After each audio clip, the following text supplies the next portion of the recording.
Today on Excite Video Magazine, we take a ride in Taniguchi-san's A31 Cefiro.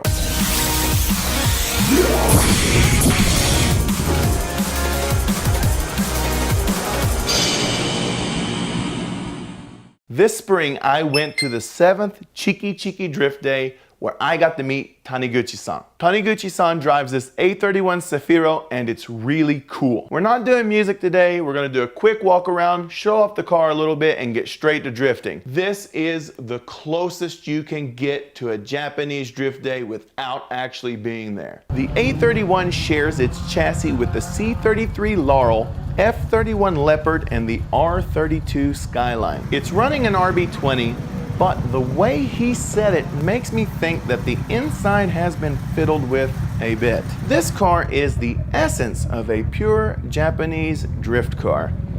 Spend money where you need to and nowhere else. The wheels are a mismatch of work CR Kais of varying colors, and apart from the yellow headlights, is the only styling feature of this car. Inside, the simplicity continues with nothing more than a cage, tack, bucket seat and wheel, and gauges crammed into the dash.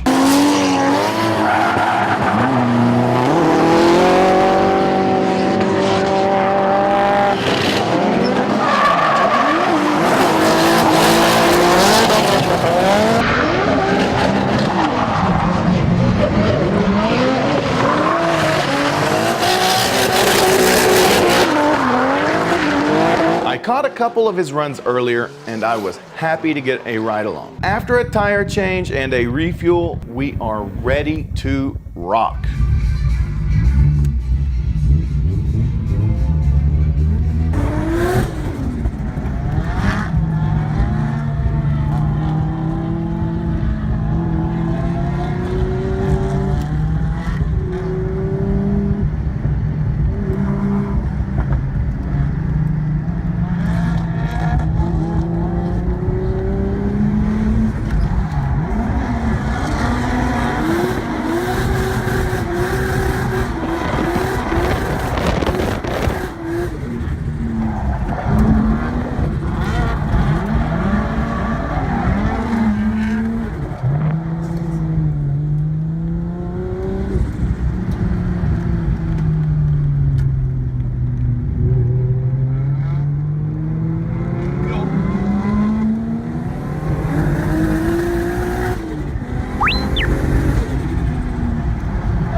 To be honest, that video did not do the ride-along justice. It felt so much faster and so much more hectic in real life. I'm gonna do another video later because I am sure I am gonna run into Taniguchi-san again. If you have not subscribed yet, do yourself a favor and subscribe right now. It always has been and it always will be for you, and it's just so you can see new weekly videos from Japan. A like and a share would help a lot. Let's grow this page together. See you guys in the next one. Peace.